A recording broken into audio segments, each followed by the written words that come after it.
राजश्री में एक प्रथा है कि सूरज बाबू आए और निर्देशक जैसे कि भाई आज इनका रैपअप है और वो रैपअप जिस तरह से किया आई विल नेवर फॉरगेट। मुझे लगता है हम जब भी भोजन के लिए बैठते थे सलमान भाई के साथ ही बैठते थे। सिर्फ एक कैमरे के सामने सच बोल रहा हूँ कि आज तक किसी निर्देशक ने मुझे लगता है इस प्रकार का जो कहानी सुनाने का जो तरीका है वो मैंने नहीं देखा। 2006 में मुझे एक फिल्म मिली राजश्री की और जिसे मैं कभी ज़िंदगी में नहीं भूल पाऊँगा। मेरा सौभाग्य रहा कि हिंदुस्तान के सभी बेस्ट में बेस्ट दिग्दर्शकों के साथ निर्देशकों के साथ काम करने का मुझे मौका मिला और मेरा सपना था कि मैं राजश्री के साथ काम करूं। और मुझे याद है मुझे राज बाबू पहले गुप्ता जी का फ़ोन आया, राज बाबू बात करना चाहेंगे। राज बाबू ने बात की मेरे साथ और राज बाबू मुझे कहा कि आप मेरी पूरी इन्फॉर्मेशन उन्होंने निकाली थी, पता नहीं कहाँ से निकाली थी। इतने चिकित्सक वृत्ति के अभ्यासु वृत्ति के प्रोड्यूसर मेरी ज़िंदगी में मेरे जीवन में मैंने पहली बार देखे जिनका नाम है राज बाबू।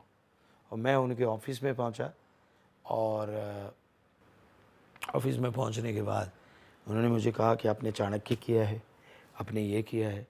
पूरा मेरा बायोडाटा मेरा क्या क्या काम किया हुआ है, मराठी में गुजराती में कौन सा नाटक किया मैंने, क्या हिंदी में काम किया, कौन सी फिल्म की, क्या सारा ब्यौरा मेरे सामने था।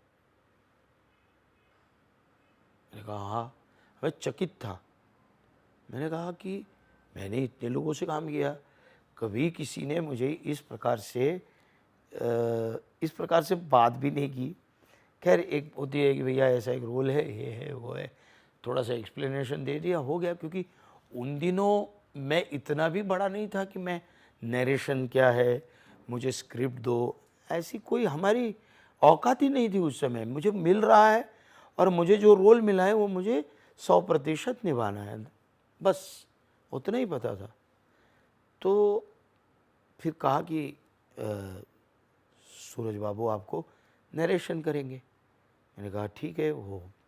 उन्होंने मुझे पूरी कहानी बताना शुरू कर दिया और मैं एक बात सिर्फ एक कैमरे के सामने सच बोल रहा हूँ कि आज तक किसी निर्देशक ने मुझे लगता है इस प्रकार का जो कहानी सुनाने का जो तरीका है वो मैंने नहीं देखा, न शायद किसी ने देखा होगा या सुना होगा। और सूरज बाबू खुद वो पात्र बनते हैं, जो पात्र मुझे या जिस अभिनेता को वो बता रहे हैं वो पात्र वो खुद बनते थे कि मैं यानी वो पात्र। तो ये वो कहानी पूरी मेरे, क्योंकि मैं खुद एक पेंटिंग का विद्यार्थी रहा हूँ, आर्ट का विद्यार्थी रहा हूँ, इसलिए विजुअल एक मुझे गिफ्ट है ईश्वर से मिली हुई। तो मुझे पूरी फिल्म जो है, पूरा चित्रपट ऐसे पूरा सामने आ गया। और एक बात कि गाने में कौन सा जो पद है, एक जो जिसे लाइन बोलते हैं वो गाने का, वो मुझे कौन सा पद मुझे बोलना है ये भी तय था। यानी सीन कैसा है, सीन का ग्राफ कैसा है, कहानी क्या है, पात्र का ग्राफ कहाँ से कहाँ तक जाता है। 3 घंटे का ऐसा संवाद या ऐसा कहानी, ऐसी भी इस प्रकार कहानी समझाई होगी किसी निर्देशक ने, ये मैंने पहली बार जीवन में और आखिरी बार अनुभव किया। इतना अद्भुत अनुभव था। और मुझे राजश्री की फिल्म सामने से मुझे राजश्री ने फ़ोन किया, इस बात का भी आनंद एक अद्भुत आनंद था। कृष्णकांत जी, आप मुझसे पूछ रहे थे ना कि मैंने पूनम को देखते ही कैसे पहचान लिया, हैं? सच बात तो ये है कि उसकी सुंदरता के और उसके गुणों के चर्चे अभी से हमारे समाज में होने लगे हैं। उसके विवाह के लिए तो कई प्रस्ताव आपके पास आए होंगे। और उस दिन मैं बहुत खुश था। फिर वहाँ से जब कहानी सुन के निकला, फिर राज बाबू ने कहा कि बहुत अच्छा रोल है भगत जी का। और वो रोल मैं कहता हूँ, मैं जहाँ भी हिंदुस्तान में जाता हूँ या हिंदुस्तान के बाहर भी जाता हूँ, कहीं भी, मैं एक बार हम लोग, मैं और राजपाल यादव एक नाटक लेके गए थे कनाडा। वहाँ एक कोई ऐसे ही शो देखने आए थे, कपल थे, उनके साथ उनकी दादी भी थी। हम कॉमेडी नाटक लेके गए थे। तो आई बोले, ओ पुत्र एक बात, वो पंजाबी थी, तो बोली एक काम कर, एक अच्छा सा एक मुंडा ढूंढो। ये मेरी, अरे मैंने कहा भाई मैं वो विवाह में भगत जी का पात्र किया है, मैं वो नहीं हूँ, वो मेरा बिजनेस नहीं है। एक अच्छा लड़का ढूंढो, उनका कहना ये था मेरे लिए। वो पात्र का प्रभाव कितना था, मैं ये कहना चाहता हूँ। और वो पात्र आज गांव में भी जाता हूँ ना कहीं पर भी, तो लोग मुझे विवाह से, मैंने बहुत सारी फिल्में की हैं, पर विवाह के भगत चाचा के नाम से, क्योंकि ना मुझे ऐसा लगता है कि वो सीन मैं आज भी याद करता हूँ। जब मुझे लगता है, और दोनों फिल्मों में मुझे याद है वो जो प्रसंग था, मैं और आलोकनाथ जी का एक, मेरे और आलोकनाथ जी का एक सीन है, दृश्य है, वो मंदिर के पास का, बारात का, ठीक 12 बजे बारात आ जाएगी, और वो उस प्रसंग था हॉस्पिटल में। और आज भी मैं याद करता हूँ ना, मतलब कुछ चीज़ें आपके जहन में वैसी ही रह जाती हैं। तो हॉस्पिटल में सीक्वेंस था, वो इतना सुंदर हुआ, उसको लास्ट सीक्वेंस था मेरा।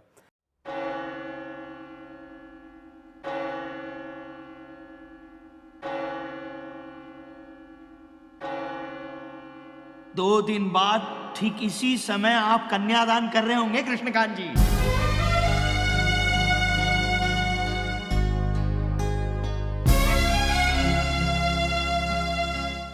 उसके बाद मुझे राजश्री में एक प्रथा है कि सूरज बाबू आए और निर्देशक, जैसे कि भाई आज इनका रैपअप है, और वो रैपअप जिस तरह से किया, आई विल नेवर फॉरगेट, मैं कभी जीवन भर नहीं भूल पाऊँगा वो। तो ऐसे ही चाह होती है कि राजश्री की हर फिल्म में हम काम करें, ऐसी इच्छा हर अभिनेता की, जो भी जिससे भी काम किया है। मतलब वहाँ कहीं भी शोर नहीं होता, कोई ऐसा अब क्या बोलते हैं जिसे कि आप अपना संतुलन घुमा दे, ऐसा घुमा दे कहीं पर, ऐसा कोई वातावरण भी नहीं रहता, इतना पीसफुली, इतना शांत। तो मैं सोचता हूँ कि ऐसे ही कोई अपने अपने अपने प्रोडक्शन के, हाँ, अपनी संस्था के 75 वर्ष पूर्ण नहीं करता। तो यही उसका कारण है कि जिस प्रकार से जैसे हम बोलते हैं कि एक एक्टर ने बहुत ही प्रामाणिकता से, बहुत ही समर्पण भाव से उस पात्र को निभाना चाहिए, उस पात्र की मानसिकता को समझकर, उस पात्र की, जो भी वो पात्र है, उसका जो जो प्योर आत्मा है, हाँ, उसको उसके साथ एकाकार होकर उस काम करना चाहिए। तो मुझे लगता है ये एक ऐसा प्रोडक्शन है जो इस प्रकार से काम करते हैं। वर्ल्ड की इस परमानेंट समस्या का हल है मेरे पास। आप मायके भी जाएंगी और घर सूना भी नहीं होगा। वो कैसे? छोटी बहुरानी ले आइए, हाँ? मैंने प्रेम के लिए बहू ढूंढ ली। तो विवाह के वक्त मैं मेरे कहने का तात्पर्य इतना था कि विवाह के समय पहली बार मैंने ऐसा नरेशन जो सुना, एक निर्देशक पूरी कहानी आपको सिर्फ कहानी के तौर पर नहीं, अपितु पूरे दृश्य के साथ समझाते हैं। वो दृश्य का महत्व का पासा क्या है, वो दृश्य के महत्व का संवाद कौन सा है, इसके साथ में इतने बारीकी के साथ किया गया एक नरेशन जिसको कहते हैं हम, ऐसा मैंने राजश्री में ही पहली बार देखा, प्रत्यक्ष और सुना। और हमारे विवाह का एक संवाद मेरा जो भगत जी का था कि ये वर्ल्ड का बेस्ट रिश्ता है, या कोई भी चीज़ को तो मैं बोलता हूँ कि ऐसा नरेशन, वर्ल्ड का बेस्ट नरेशन मैंने सुना है। और उसके बाद मैंने प्रेम रतन धन पायो का भी नरेशन ऐसे ही इसी प्रकार सुना था। जाने अनजाने में जिन लोगों के दिल मैंने कभी दुखाए हैं, उन सब से आज माफी मांगना चाहता हूं। परिवार में अक्सर मतभेद हो जाते हैं और जब अपनों से दुख मिलता है तो दर्द भी बहुत होता है। जो वक्त बीत गया उसे हम लौटा तो नहीं सकते, पर वह दर्द बांट तो सकते हैं। अपनी बहनों का दर्द बांटते हुए मैं आज उन्हें ये महल सौंपना चाहता हूं। तो ये दोनों फिल्मों का नरेशन जो मैंने सुना, वो नरेशन, वैसा नरेशन हमें आज तक, मतलब जिसे इंग्लिश का एक बहुत ही अद्भुत शब्द है, यूनिक, असाधारण नरेशन जिसको कहते हैं, वो ये दो फिल्मों में रहा। बाकी तो अभी सब लोग स्क्रिप्ट दे देते हैं, कोई स्क्रीन टेस्ट भी लेते हैं, तो कोई कास्टिंग वाला लेता है। मेरी समझ में नहीं आता, नरेशन भी कास्टिंग वाला देता है, ये है सर पात्र, फिर वो डायरेक्टर निर्देशक मिलता है, फिर वो कहानी का लेखक मिलता है। खैर आजकल तो सब लोग स्क्रिप्ट देते हैं, लेखक भी नरेशन देते हैं, बट उन दिनों जब मैं मेरी स्ट्रगलिंग पीरियड की कहानी बताता था, तो अभी तो छोटे छोटे लोगों को भी, अब मुझे बताइए कि जिस आदमी ने सिर्फ कहानी सुनी है तो वो क्या सुनाएगा। वो स्क्रीन टेस्ट लेता है जो निर्देशन करने वाला नहीं है, तो उसको स्क्रीन टेस्ट दे के फ़ायदा क्या। से अच्छा कि भैया मैं प्रत्यक्ष जाके मिल गया हूँ। खैर ये एक अलग चीज़ है, मेरा कोई उसमें दोषारोपण नहीं है।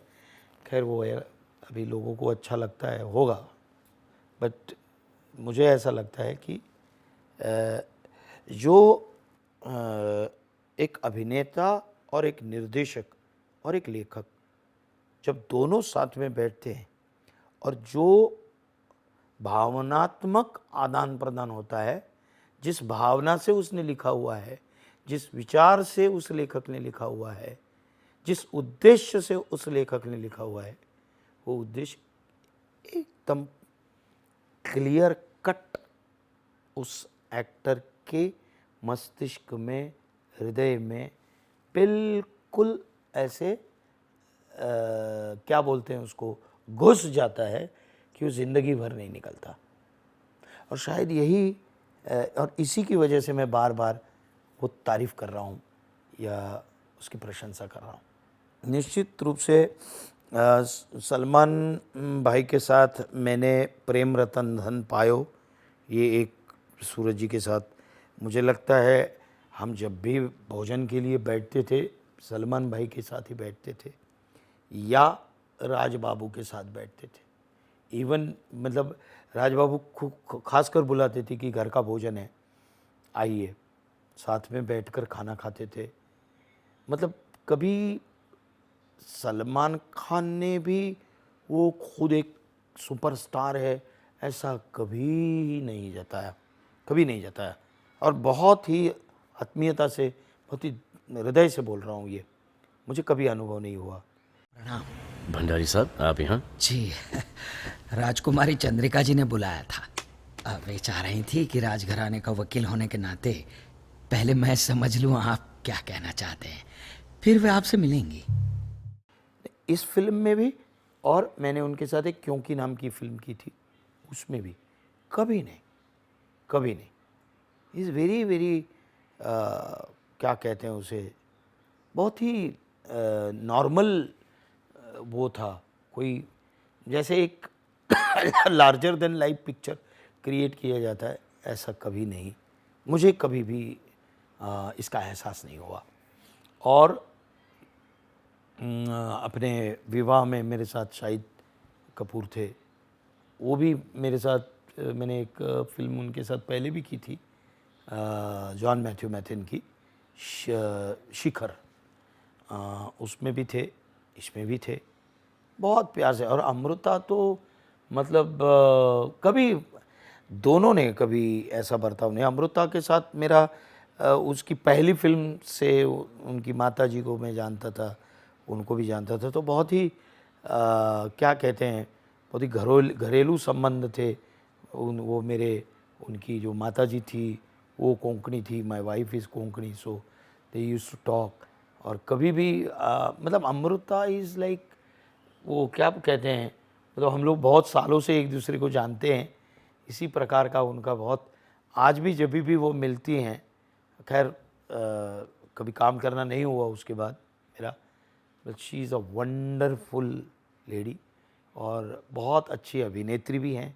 और उसके बाद हमारा वो विवाह में हुआ, फिर एक फ़िल्म एक अब के बरस की थी, 2 ही फ़िल्में की मैंने उनके साथ, बट क्या काम किया था उसने विवाह में भी, बहुत बढ़िया और सुंदर अभिनेत्री है। बट कोई हैंगी पैंगी नहीं, कोई ऐसा आडंबर नहीं। जय। जीती रहो। कृष्णकांत जी, जी। ये पूनम है ना आपकी बेटा? अरे वाह, आपने खूब पहचाना। आपने तो इतना सा देखा होगा इसे। बस पहचान ली। झूठा, ये तीनों के लिए, चाहे वो कोई भी हो, मतलब जितने भी लोगों के साथ काम किया, चाहे वो राजश्री में हो या कहीं भी हो, किसी ने भी ऐसा मुझे कभी कोई ईगोइस्टिक या ऐसी बातें कभी किसी की कभी नहीं लगी। सब लोग एक फैमिली की तरह और एक दूसरे को रिस्पेक्ट के साथ, एक बहुत ही आदर भाव के साथ और बहुत प्रेम भाव के साथ ही रहते थे, लाइक अ फैमिली।